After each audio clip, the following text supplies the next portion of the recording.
जय हिंद गाइस, स्वागत है आपके अपने चैनल 24/7 सी जोन में। और जैसा कि मैंने आपको कहा था कि मैं आज साइंस की मैराथन करवाऊंगा, मतलब जनरल साइंस की एक मैराथन करवाऊंगा। सो जनरल साइंस में जितने भी इंपॉर्टेंट क्वेश्चंस बनते हैं, ऐसे क्वेश्चंस जो बार बार पूछे जाते हैं और जिनके चांसेस ज़्यादा हैं, जो कुछ कॉमन क्वेश्चंस होते हैं, वैसे क्वेश्चंस लेकर आया हूँ। और पूरा अगर आप वीडियो देखेंगे तो डेफिनेटली आपको यहाँ पे कुछ ना कुछ देखने को ज़रूर मिलेगा अपने एंट्रेंस एग्जाम में। तो चलिए विदाउट वेस्टिंग टाइम अपनी वीडियो को स्टार्ट करते हैं और देखते हैं कि यहाँ पे क्या क्या इंपॉर्टेंट क्वेश्चंस आपको जनरल साइंस में देखने को मिल सकते हैं।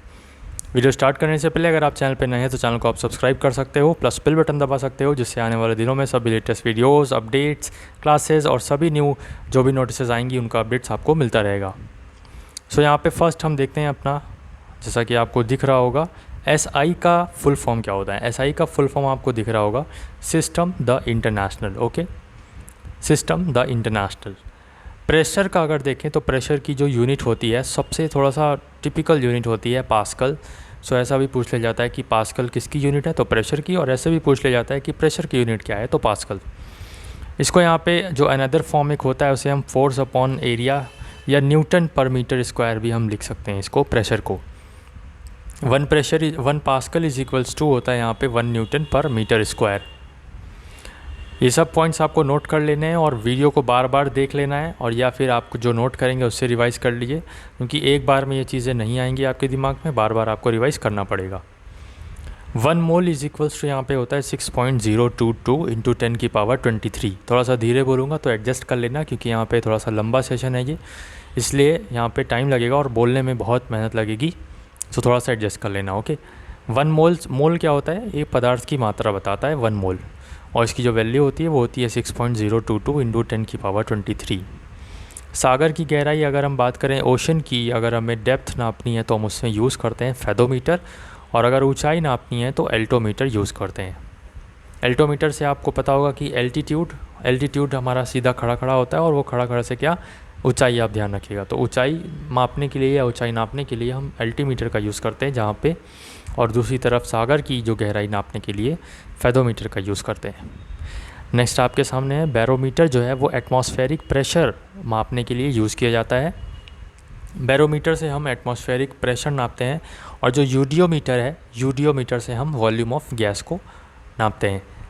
राइटिंग थोड़ा सा ख़राब होगी, मेरे को पता है, आपको थोड़ा अजीब लग रहा होगा, बट यार देख सकते हो आप, जल्दी आपके लिए ही बनाया है ये सब चीज़ें, इंपॉर्टेंट पॉइंट्स। सो पोटोमीटर की बात करें तो rate of Uptake of water plants per unit time, मतलब जिस गति से जो प्लांट्स हैं वो वाटर अपने ऊपर तक ले जाते हैं ब्रांचेस से, स्टेम से, ब्रांचेस से एंड सो ऑन, उसको यहाँ नापने के लिए पोटोमीटर का यूज़ करते हैं।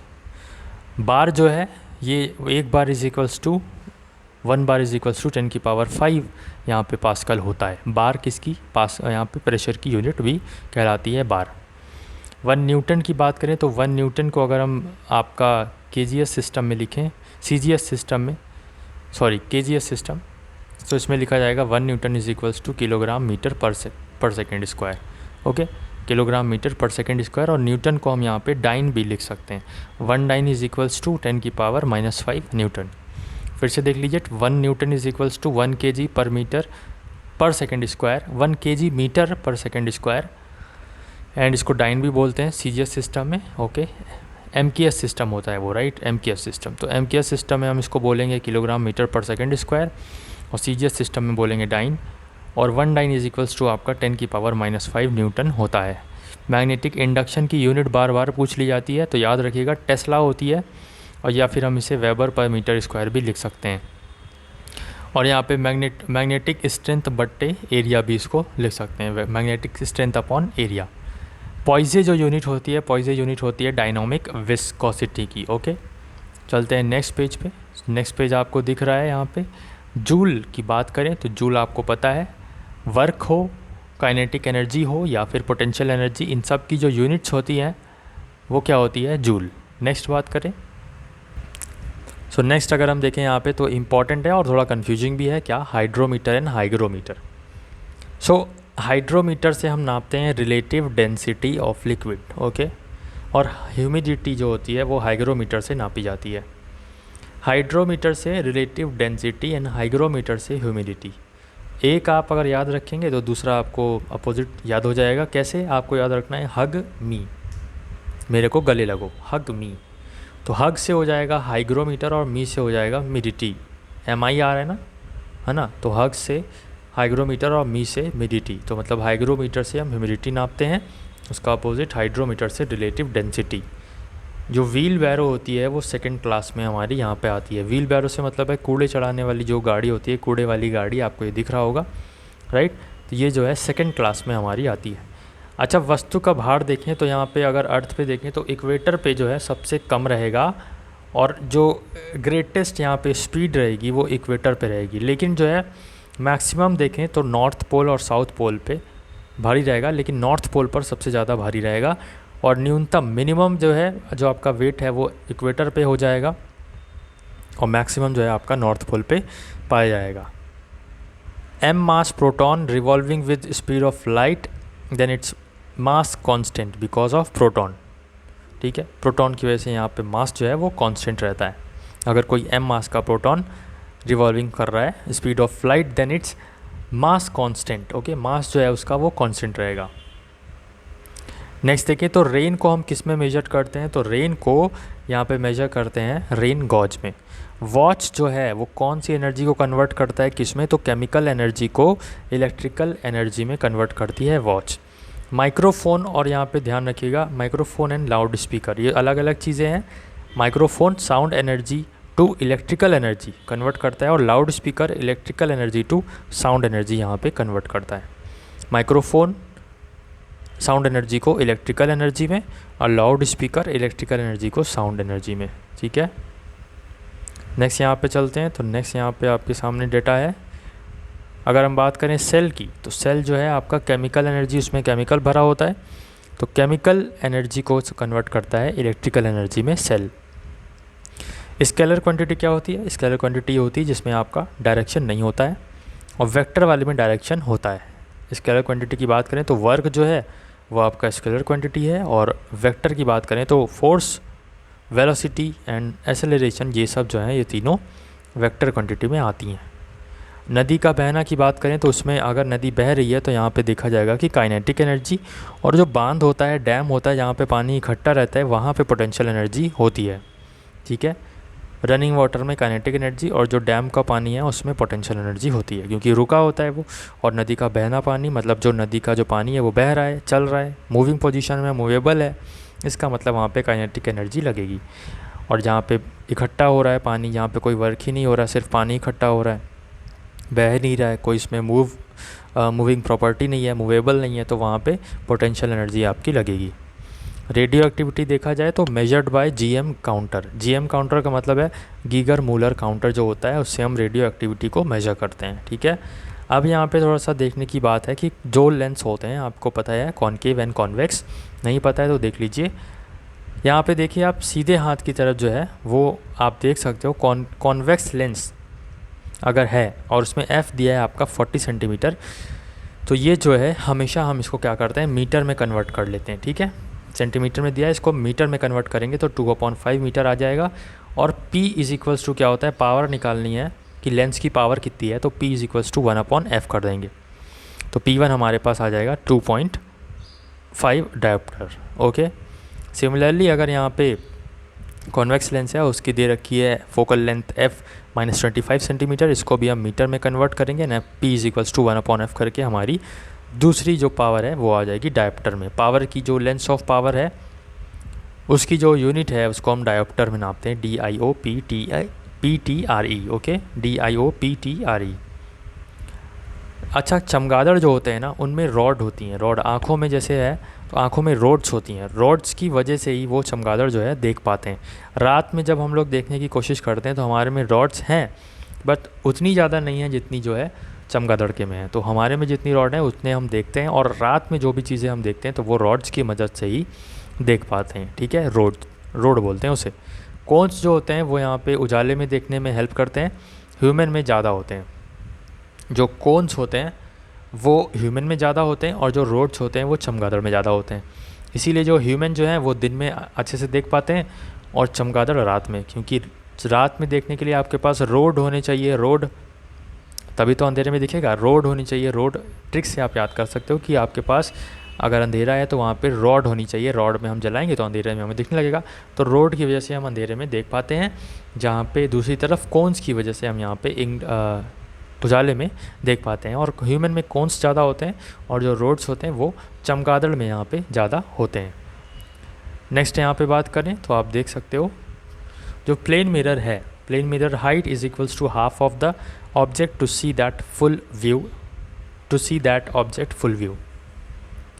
जैसे यहाँ पे ए नाम का एक आप हो, जैसे सपोज़ आप हो, इतनी आपकी हाइट है 4 फुट की, तो ये जो मिरर है इसमें कि कितना इसकी मिरर की हाइट होनी चाहिए कि आपकी जो है फुल इमेज दिखे।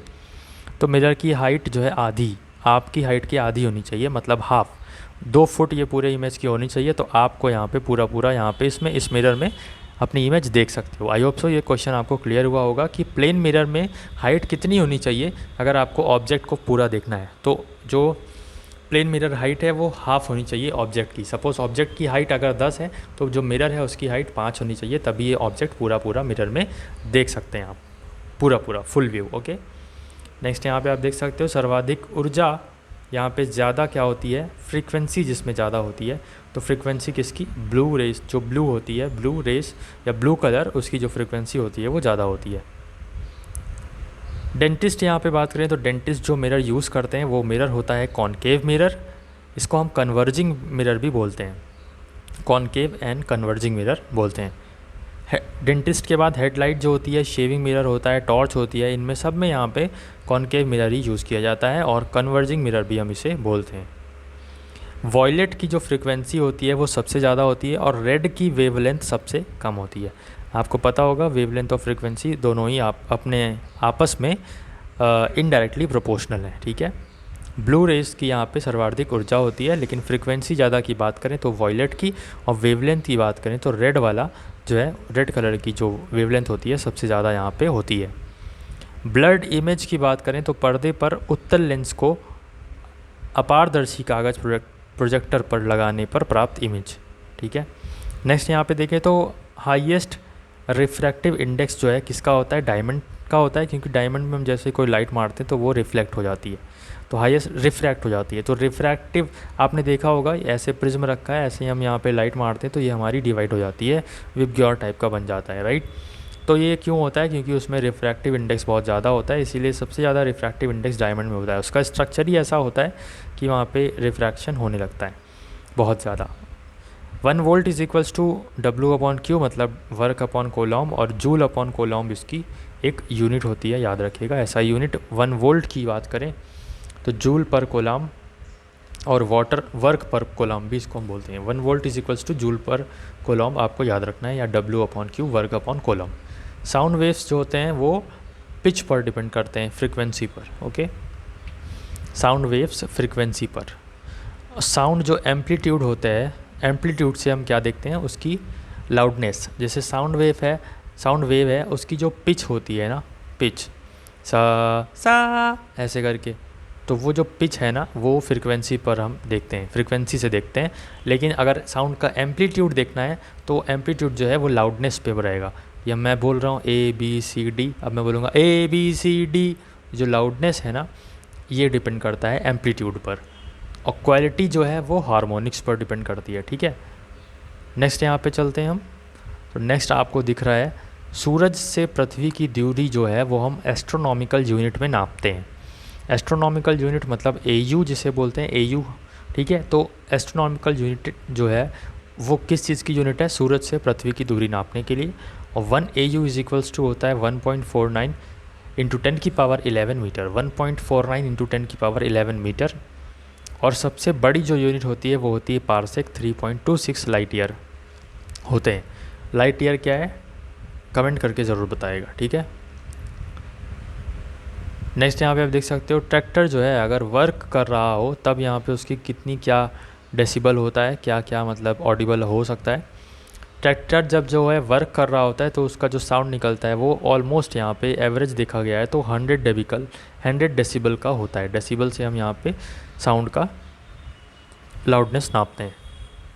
तो यहाँ पे वर्क अगर देखें, जब ट्रैक्टर जो है वर्क कर रहा है तो वहाँ पे 100 डेसिबल साउंड होता है, प्रोड्यूस करता है। खड़ा रहता है, काम ना करे तो 90 डेसिबल साउंड प्रोड्यूस करता है। अगर हम लोग ब्रीथिंग करते हैं तो यहाँ पे 10 डेसिबल साउंड प्रोड्यूस होता है। विस्परिंग करते हैं, चुपचाप किसी की कानाफूसी भरते हैं, तो यहाँ पे 20 डेसिबल साउंड प्रोड्यूस होता है। शेवर जो होता है हमारा वो 60 डेसिबल का साउंड प्रोड्यूस करता है। मोटरसाइकिल से यहाँ पे 105 डेसिबल का साउंड प्रोड्यूस होता है। 1 horse power is equals to 746 watt, बहुत कॉमन है लेकिन आपको याद रखना है। और जूल पर सेकेंड हॉर्स पावर की यहाँ पे यूनिट होती है। 20 हर्ट्ज से कम इंफ्रासोनिक या 20,000 से 20,000 हर्ट्ज तक यहाँ पे जो है ह्यूमन, एक नॉर्मल ह्यूमन 20 हर्ट्ज से 20,000 हर्ट्ज तक सुन सकता है। ठीक है, नेक्स्ट यहाँ पे देखें तो फर्स्ट न्यूक्लियर रिएक्टर जो है वो अप्सरा है। फर्स्ट न्यूक्लियर रिएक्टर का नाम है अप्सरा। 4 अगस्त 1956 को इसको बनाया गया था। फर्स्ट न्यूक्लियर रिएक्टर अप्सरा है हमारी इंडिया का, और 4 अगस्त 1956 को इसको बनाया गया था। बोलते बोलते तो अब थक गया यार मैं, देखते हैं कितना हो पाता है। टोटल अभी यहाँ पे 22 न्यूक्लियर रिएक्टर पाए गए हैं। माइका की बात करें तो माइका जो है बिजली को नहीं, ताप को जाने देता है।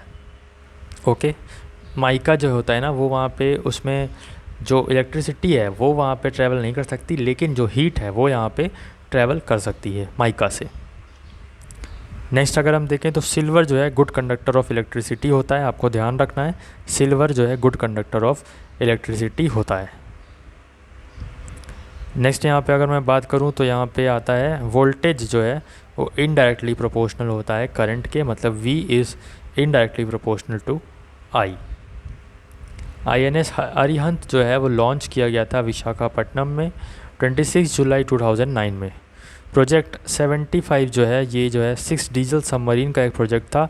मासगांव DL INS का ये एक प्रोजेक्ट था।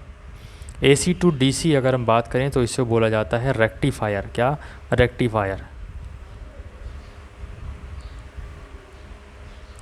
वेवलेंथ क्या होता है?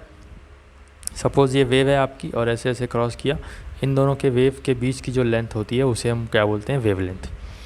और स्पीड अगर हमें नापनी है तो हम वेवलेंथ इंटू फ्रीक्वेंसी करके स्पीड भी नाप सकते हैं। ठीक है,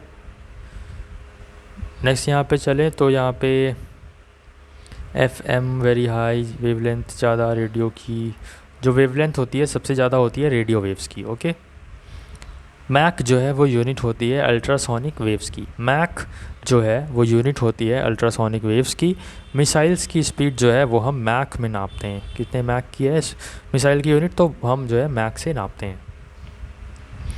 ओके, सो कुछ यहाँ पे डायमेंशंस हैं। ML2T-2 ये वर्क का होता है। Work is equals to FD cos theta भी होता है, and work is equals to force into displacement भी हम नॉर्मल कह सकते हैं। और यहाँ बात करें तो MLT-2 ये होता है फोर्स का, और MLT-1 ये होता है मोमेंटम का, और ML-1T-2 ये होता है प्रेशर का। वाटर का फ़ारेनहाइट में देखें तो 32 से यहाँ पे बॉइलिंग पॉइंट जो होता है वो होता है 32 से 212 फ़ारेनहाइट, और 273 केल्विन से 373 केल्विन तक, और 0 से 100 डिग्री सेल्सियस तक। नेक्स्ट यहाँ पे देखते हैं हम, आपको दिख रहा है जो एब्सोल्यूट टेम्परेचर जो होता है वो एब्सोल्यूट टेम्परेचर कितना होता है? 273.15 डिग्री सेल्सियस।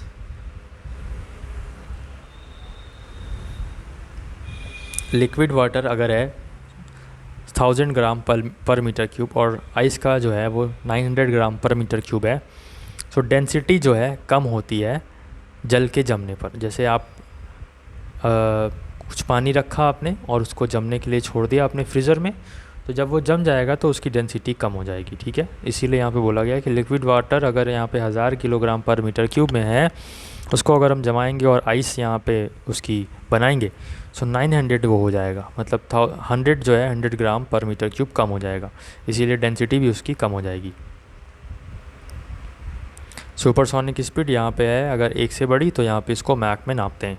ब्रास का मतलब क्या होता है? Brass is a combination of Cu and Zn। मैंने आपको केमिस्ट्री का जो क्लास करवाई थी उसमें भी आपको बताया था।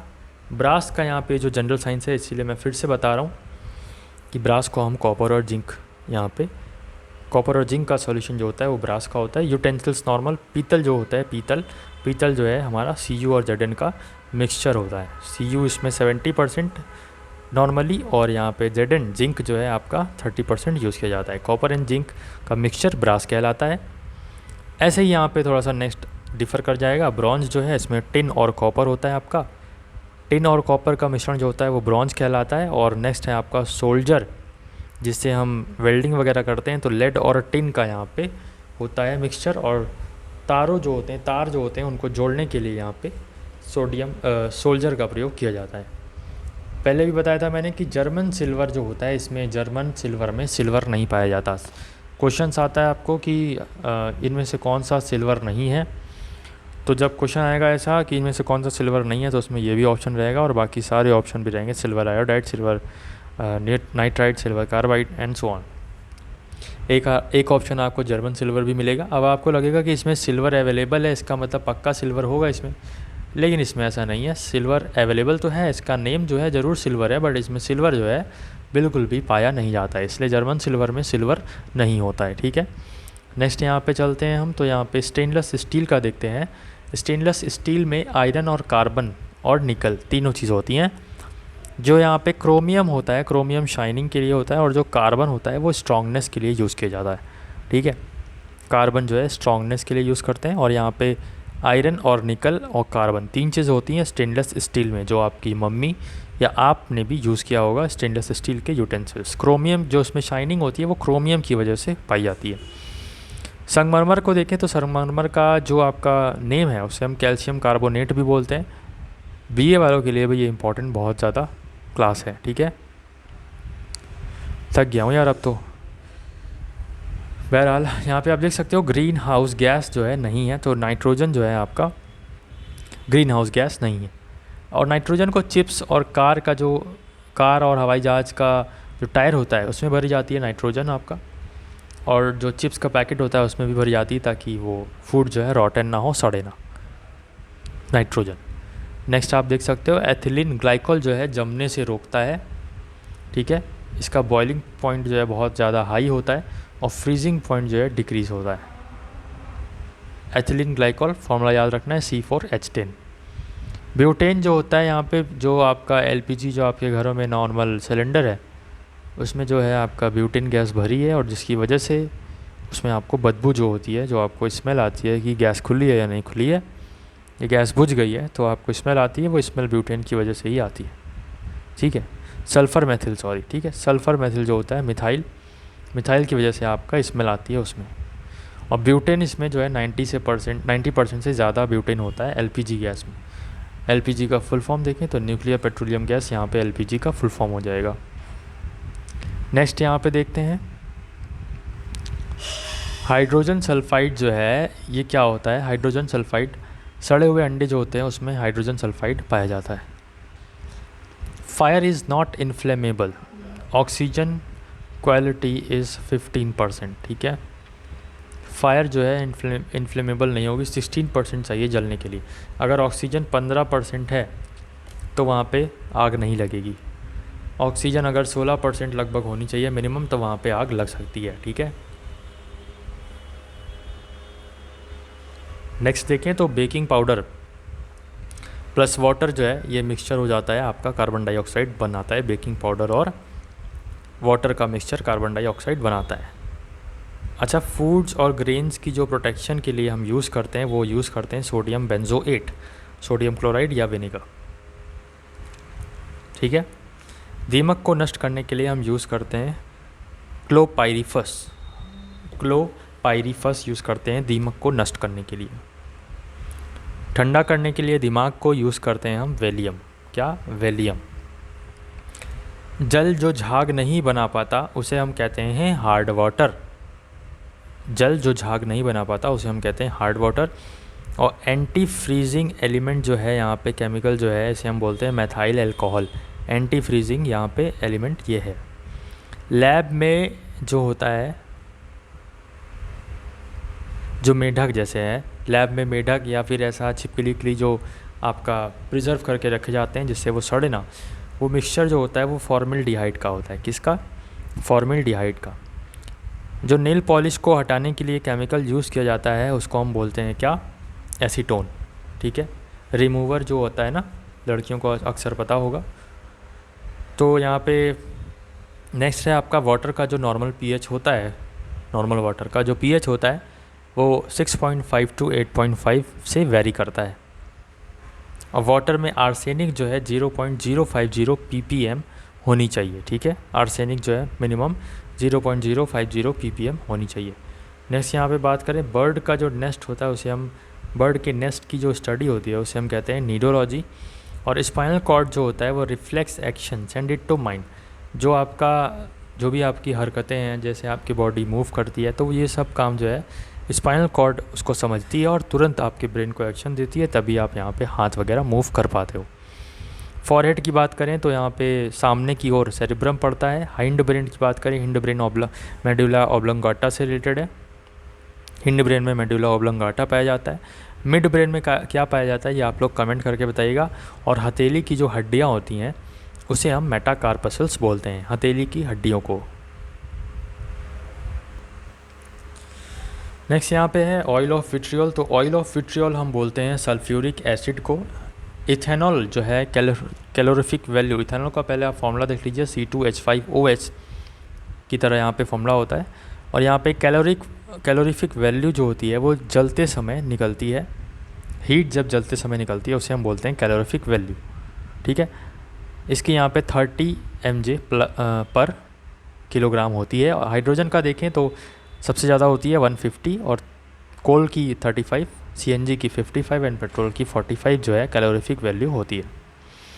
एसीटोन और मिथाइल अल्कोहल सेपरेटेड बाय, तो फ्रैक्शनल डिस्टिलेशन एक मेथड होता है, इससे हम यहाँ पे एसीटोन और मिथाइल अल्कोहल को सेपरेट करते हैं। एसिटिलीन और एथिलीन ये जो है कच्चे फलों को पकाने के लिए यूज़ की जाती है। एक कार्बाइड होता है ना, एक कार्बाइड यूज़ होता है आम को पकाने के लिए, और एक होता है एसिटिलीन एंड एथिलीन जो यहाँ पे कच्चे फलों को पकाने के लिए यूज़ किया जाता है। इथेनॉल और मेथनॉल ये दोनों ही डीनेचर्ड हैं, ठीक है। इथेनॉल और मेथनॉल ये दोनों ही डीनेचर्ड हैं। क्रिटिकल टेम्परेचर ऑफ ऑक्सीजन की बात करें तो ये होता है 118.6 डिग्री सेल्सियस। पोलर कंपाउंड की बात करें तो पोलर कंपाउंड जो है वो CCl4 पोलर कंपाउंड नहीं है। पोलर कंपाउंड कौन कौन से पोलर कंपाउंड हैं, आप 2 एग्जांपल कमेंट बॉक्स में कमेंट करके ज़रूर बताइएगा। ऑक्सीजन जो है सबसे पहले फाउंड की थी, किसने खोजी थी, तो प्रिस्टले ने। और नेम जो दिया था ऑक्सीजन वो दिया था लेवोसियर ने, ठीक है। जो फाउंड किया था वो थे प्रिस्टले, और जिन्होंने नेम दिया था वो थे लेवोसियर। बेरियम क्लोराइड जो होती है वो barium chloride and sulphuric acid का मिक्सचर जो होता है वो बेरियम सल्फेट और HCl बनाता है। वाइट प्रेसिपिटेशन फॉर्म होता है, वाइट सफ़ेद झाग बनता है, और डबल डिस्प्लेसमेंट रिएक्शन हम इसे बोलते हैं। नेक्स्ट यहाँ पे बात करें तो जो है इंटरनल पार्ट सबसे बड़ा की बात करें तो यहाँ पे सबसे बड़ा इंटरनल पार्ट क्या होता है आपका, लीवर, ठीक है। और सेकंड की बात करें तो पेनक्रियास। बर्थ के टाइम आपको ये पता नहीं होगा लेकिन बता दूं कि बर्थ के टाइम पे एक नॉर्मल इंसान में 270 बोन्स देखी जाती हैं, लेकिन एडल्ट जब होता है तो वहाँ पे 2 बोन्स एक बोन में जुड़ जाती हैं, तो वहाँ पे 206 बोन्स पाई जाती हैं। ईयर में 3 तरह की बोन होती हैं, मैलेक्स, इंकस और स्टेपीज। स्टेपीज सबसे छोटी बोन होती है हमारे ह्यूमन बॉडी में। अपर आर्म जो होता है उसे ह्यूमरस बोन होती है, और जो लोअर आर्म होता है उसे अल्ना और रेडियस बोलते हैं, ठीक है। जो अपर आर्म का पार्ट होता है उसे हम ह्यूमरस बोलते हैं, और लोअर आर्म के पार्ट को अल्ना और रेडियस बोलते हैं। हथेली में जो हड्डियाँ होती हैं उसे हम मेटाकार्पसल्स बोलते हैं। और जो यहाँ पे बात करूँ कि लेग में, तो लेग में आपका फेमुर बोन पाई जाती है। फेमुर जो होती है वो यहाँ पे लॉन्गेस्ट बोन होती है, जैसा कि आपको स्क्रीन पर दिख रहा है। और यहाँ पे टिबिया और फेब्यूला भी पाई जाती हैं, लेकिन फेमुर आपको याद रखना इंपॉर्टेंट है। क्यों? क्योंकि ये लॉन्गेस्ट बोन होती है ह्यूमन बॉडी की। और जो नी कैप होती है उसे हम, वहाँ पे जो बोन यूज़ होती है उसे हम पटेला भी कहते हैं, पेटेला। स्पेलिंग आप देख लीजिएगा, PATELLA, ठीक है, ये लिखा है, ध्यान रखिएगा। जो ब्लड होता है उसमें जो वाइट ब्लड सेल्स होती हैं जिसको हम लिम्फोफाइट्स भी बोलते हैं, लिम्फोसाइट्स, ओके, ये आप देख सकते हो। वाइट ब्लड सेल्स लिम्फोसाइट्स भी बोलते हैं, जिसे हम तो 4.5 से 10 मिलीमीटर क्यूब, 4.5 से 10,000 मिलीमीटर क्यूब यहाँ पे होती हैं WBC, और 4.6 से 6.2 मिलियन पर मिलीमीटर क्यूब, ये भी 1000 में होती हैं RBC। RBC को हम एरिथ्रोसाइट्स बोलते हैं, एरिथ्रोसाइट्स, और ब्लड जो WBC होती हैं उसे हम बोलते हैं लिम्फोसाइट्स। थोड़ी थकान लग रही है यार अब तो। क्रोमियम जो है वो ब्लड में यहाँ पे नहीं पाया जाता है, और ब्लड जो है ये रीनल और आर्टरी से गुर्दे में जाता है। ठीक है, ब्लड जो है रीनल आर्टरी से गुर्दे में जाता है, लंग्स में यहाँ पे जाता है। ब्लड क्लॉटिंग जो है विटामिन के रिस्पॉन्सिबल होता है, आपको पता होगा, फिलोक्विनोन। ठीक है, और जो विटामिन ई का जो नाम है, साइंटिफिक नेम है विटामिन ई का, वो आपको क्या याद रखना है, टोकोफेरॉल। नेक्स्ट अगर बात करें तो यूनिवर्सल डोनर जो है वो ओ नेगेटिव को बोलते हैं। ठीक है, ओ नेगेटिव ये जो है यूनिवर्सल डोनर है। क्यों? क्योंकि इसमें कोई भी एंटीजन नहीं पाया जाता है। ठीक है, और जो एंटीबॉडी होती है वे एक्सेप्ट कर लेती है किसी भी दूसरे ब्लड को, किसी भी दूसरे एंटीजन को।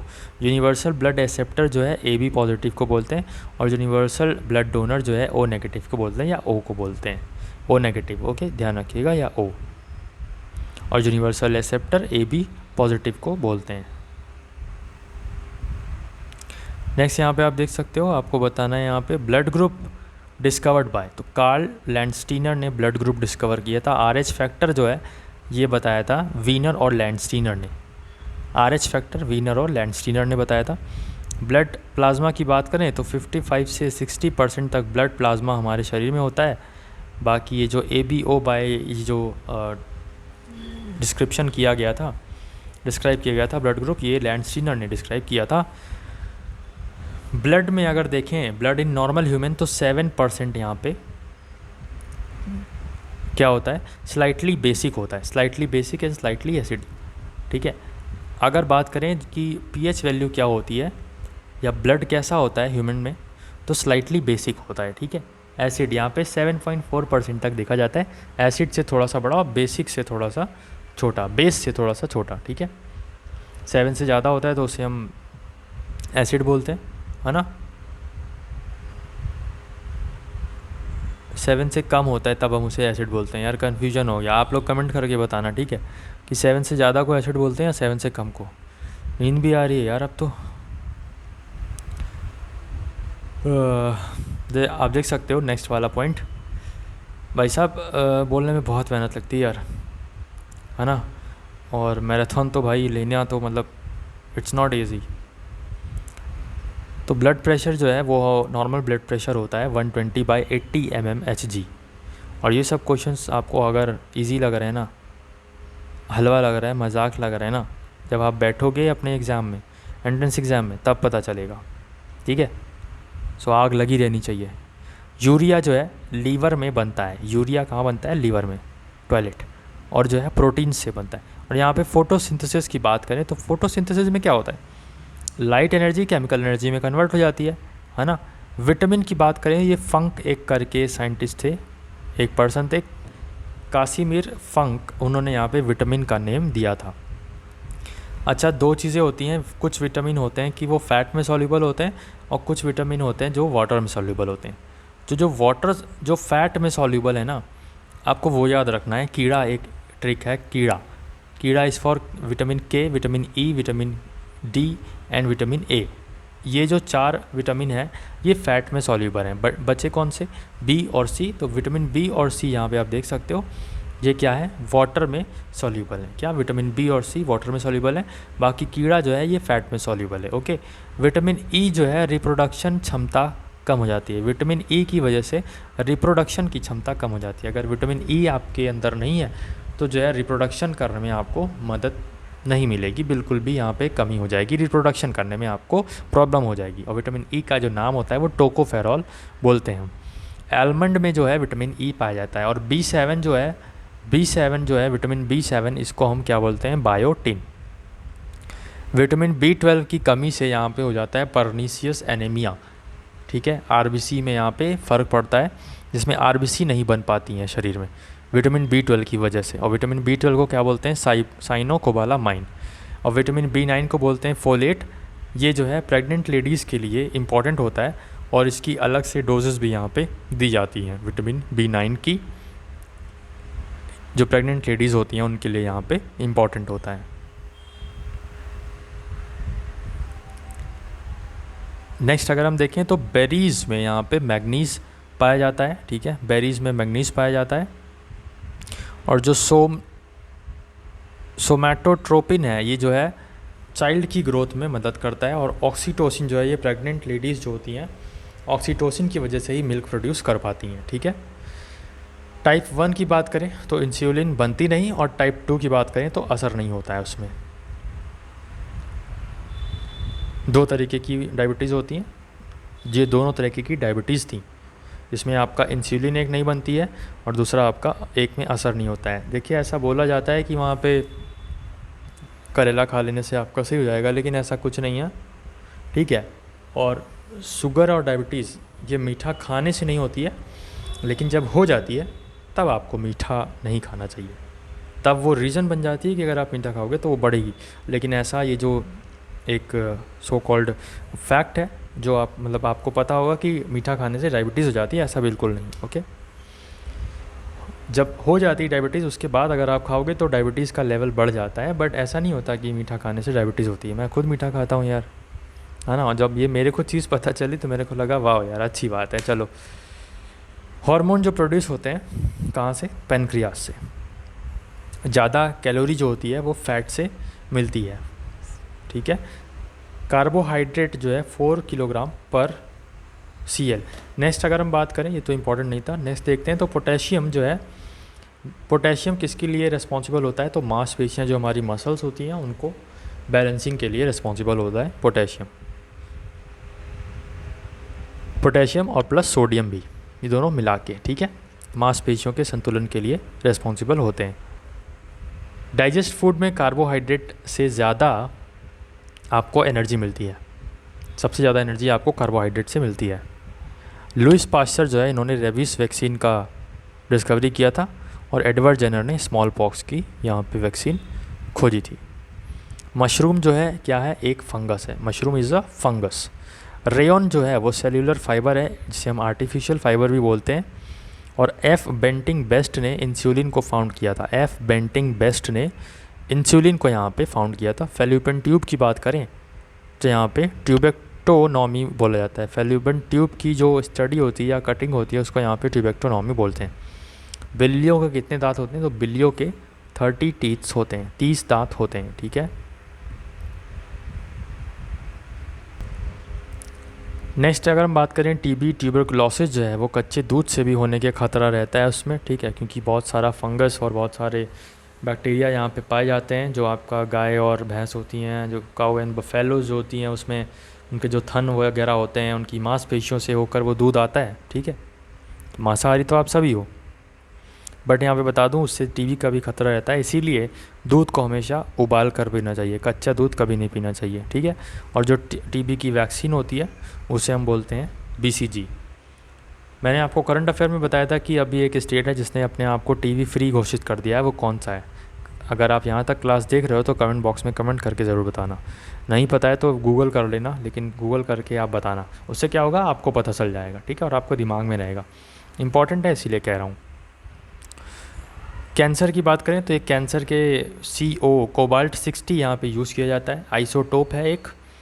और कैंसर के प्रिवेंशन के लिए, कैंसर के उपचार के लिए यहाँ पे हम कोबाल्ट को यूज़ करते हैं, CO 60 जिसको बोलते हैं। 60 is a atomic number of cobalt. Next यहाँ पे कुछ डिजीज़ेज़ हैं, और कुछ ऐसी डिजीज़ें हैं जो आपको सुनने में नहीं आई होंगी लेकिन आपके लिए इम्पॉर्टेंट है। एनसेफेलाइटिस जो है ये ब्रेन से रिलेटेड है, और ओटिटिस जो है ये ईयर्स से रिलेटेड है, और लेरिंगिटिस जो है ये गले से रिलेटेड है, और हेपेटाइटिस जो है ये लीवर से रिलेटेड है। आई रिपीट अगेन, एनसेफेलाइटिस आपकी ब्रेन से रिलेटेड है, ओटिटिस यहाँ पे ईयर्स से रिलेटेड है, लेरिंगिटिस यहाँ पे थ्रोट से रिलेटेड है, और हेपेटाइटिस ये लीवर से रिलेटेड है, ठीक है। नेक्स्ट यहाँ पे देखते हैं हम, तो ये इसमें यहाँ पे ये हो गया। निमोनिया ये किसको अफेक्ट करती है? निमोनिया अफेक्ट करती है लंग्स को। टाइफाइड जो है लीवर को इफ़ेक्ट करता है, और हैज़ा जिसे बोलते हैं वो इंटेस्टाइन को इफ़ेक्ट करता है। कोकोनट के जो रेसे होते हैं उसे हम ट्राइग्लिसराइड भी बोलते हैं। और यहाँ पे एंटी ऑक्सीडेंट जो है ये क्या है? फाइटोन्यूट्रिएंट्स को भी बोला जाता है। सेरिब्रल पैल्सी ये जो है बच्चों में कैंसर, जो यहाँ पे बच्चों में पाया जाता है सेरिब्रल पैल्सी। और ल्यूकेमिया जो है ये ब्लड कैंसर का एक अदर नाम है, दूसरा नाम है, ठीक है। ये जो कैथ लैब है ये कहाँ होती है? ये जो कैथ लैब है ये होती है हमारी, कैथ लैब होती है कार्डियोलॉजी डिपार्टमेंट में, ठीक है। फीवर को कम करने के लिए एंटीपायरेटिक्स यहाँ पे डॉक्टर आपको देते हैं, फीवर को कम करने के लिए एंटीपायरेटिक्स आपको डॉक्टर देते हैं। और जो ट्रैंक्विलाइज़र जो होता है ये बेहोश करने के लिए होता है। ट्रैंक्विल का मतलब TRANQUIL, ट्रैंक्विल का मतलब होता है शांत करना, ठीक है। तो आपको शांत करने के लिए बेहोशी की इंजेक्शन दी जाती है जिसे हम ट्रैंक्विलाइज़र बोलते हैं। प्लेग के प्रिवेंशन के लिए यहाँ पे स्ट्रेप्टोमाइसिन दी जाती है। प्लेग के PLAGUE, प्लेग के प्रिवेंशन के लिए स्ट्रेप्टोमाइसिन यहाँ पे दी जाती है। वीट में आपको वीट से 12% प्रोटीन यहाँ पे मिलता है। क्वाशियरकोर यहाँ बात करें तो क्वाशियरकोर जो है प्रोटीन की कमी से हो जाता है, क्वाशियरकोर प्रोटीन की कमी से। और मेरिस्मस में जो है प्रोटीन और कार्बोहाइड्रेट की कमी से यहाँ पे मेरिस्मस आपको हो जाता है। नेक्स्ट यहाँ पे बात करते हैं तो हमारा जो नेक्स्ट है कुछ इस तरह से है। जब सॉलिड से हम लिक्विड में यहाँ पे कन्वर्ट करते हैं तो इसे हम बोलते हैं मेल्टिंग। जब कोई चीज़ सॉलिड फॉर्म में है उसको लिक्विड फॉर्म में कर रहे हैं तो क्या हो रहा है? मेल्टिंग हो रही है। सॉलिड से गैस फॉर्म में कर रहे हैं तो सब्लिमेशन हो रहा है। गैस से लिक्विड में कर रहे हैं तो कंडेंसेशन हो रहा है। लिक्विड से सॉलिड में कर रहे हैं तो सॉलिडिफिकेशन हो रहा है। और गैस से सॉलिड में कर रहे हैं तो उसका डिपोजिशन हो रहा है। और लिक्विड से गैस में कर रहे हैं तो उसका इवापोरेशन हो रहा है। ध्यान रखिएगा, सॉलिड से लिक्विड मेल्टिंग, सॉलिड से गैस सब्लिमेशन, गैस से लिक्विड कंडेंसेशन, लिक्विड से सॉलिड सॉलिडिफिकेशन, गैस से सॉलिड डिपोजिशन और लिक्विड से गैस जो है आपका इवोपोरेशन कहलाता है। अब यहाँ पे विटामिन्स हैं और उनसे कुछ डिजीज़ेस जो होती हैं वो है, और यहाँ पे जो इनका केमिकल नेम है वो यहाँ पे आपको सब कुछ एक ही जगह इकट्ठे से बता दे रहा हूँ। विटामिन ए को रेटिनॉल बोलते हैं, यहाँ पे रतौंधी हो जाती है इसकी कमी से, नाइट ब्लाइंडनेस इसे बोलते हैं। विटामिन B1 को बोलते हैं थायमिन, जिसकी कमी से बेरी बेरी हो जाती है। और विटामिन B2 की जो कमी है उससे आपको हो जाता है ग्लोसिटिस, और जिसका जो साइंटिफिक नेम है वो है आपका राइबोफ्लेविन। विटामिन B3 को बोलते हैं नियासिन, और इसकी कमी से पेलेग्रा लीवर में जो है डिज हो जाती है। पेलेग्रा यहाँ पे पूछा जाता है पेलेग्रा किसकी कमी से होता है, तो आपको याद रखना है पेलेग्रा जो है वो विटामिन B3 की कमी से होता है। और इसका जो B3 का साइंटिफिक नेम है वो है आपका नियासिन। विटामिन B5 को बोलते हैं पेंटोथेनिक, और यहाँ पे पेरेस्थेसिया डिजीज़ है जो कि विटामिन B5 की कमी से हो जाता है। और विटामिन B6 को बोलते हैं पायरिडॉक्सिन, जिसकी कमी से एनीमिया हो जाता है। और विटामिन B7 जो है B7 responsible for dermatitis, skin की जो डिजीज़ होती हैं वो जनरली B7 की कमी से हो जाती हैं। और B7 का जो नाम है अगर देखें साइंटिफिक नेम, तो विटामिन B7 का साइंटिफिक नेम आपको देखने को मिलता है बायोटिन। B9 का सिमिलरली देखें तो B9 का जो साइंटिफिक नेम है वो यहाँ पे आपको देखने को मिलता है क्या? Folic acid. और यहाँ पे जो इसका कमी है उसकी कमी से यहाँ पे बर्थ डिफेक्ट्स में कमी आती है, प्रेगनेंसी में आपकी कमी होती है, कुछ ना कुछ दिक्कत आती है प्रेग्नेंट होने में, ठीक है। तो यहाँ पे B9 रिस्पॉन्सिबल है जब बर्थ में डिफेक्ट्स कुछ आते हैं या प्रेगनेंसी में कुछ डिफेक्ट्स आते हैं, ठीक है। तो इम्पॉर्टेंट ये है विटामिन B9, फॉलिक एसिड इसको बोलते हैं, साइंटिफिक नेम फॉलिक एसिड है, याद रखिएगा। सिमिलरली विटामिन B12 की बात करें तो B12 मेरा जो है मतलब विटामिन B12 जो है मेरा नहीं यार, अब सबका, ठीक है, मेरा क्यों विटामिन B12 जो है इसको हम बोलते हैं साइनोकोबालामिन, इसकी कमी से पर्निशियस एनीमिया हो जाता है, ठीक है। विटामिन C जो है इसको हम बोलते हैं एब्सकॉर्बिक एसिड, जिसकी कमी से स्कर्वी हो जाता है। विटामिन D जो है कैल्सीफेरॉल इसे बोलते हैं, जिसकी कमी से रिकेट्स हो जाता है, हड्डियाँ कमज़ोर हो जाती हैं। विटामिन E इसको बोलते हैं टोकोफेरॉल, और इसकी कमी से यहाँ पे जो न्यूबॉर्न इन्फेक्ट्स होते हैं उनके में यहाँ पे हार्ट फेलियर के इंसिडेंट्स देखने को मिलते हैं, हार्ट अटैक के इंसिडेंट्स देखने को मिलते हैं न्यूबॉर्न बेबीज़ में। तो विटामिन E की कमी ही होती है वो, ठीक है। यहाँ पे जनरली बात करें, क्वेश्चन बार बार पूछा जाता है, vitamin K is responsible for bleeding, जो खून का थक्का जमता है, ब्लड क्लॉटिंग जो होता है। जनरल क्वेश्चन एक है, बहुत बार पूछा जाता है कि ब्लड का क्वेश्चन जो होता है आपका कि ब्लड जमने का या खून का थक्का या फिर ब्लड क्लॉटिंग के लिए कौन सा विटामिन रिस्पॉन्सिबल है, तो vitamin K responsible for blood clotting. So that's all guys, यहाँ पे आपका पूरा जनरल साइंस जितना भी इंपॉर्टेंट क्वेश्चन है, एक्सपेक्टेड क्वेश्चन है, वो सब यहाँ पे मैंने अपनी तरफ से कवर कर दिया है। एक बार आप इसको रिवाइज़ कर लीजिएगा। आपको क्वेश्चंस देखने को मिल सकते हैं। जय हिंद, जय भारत।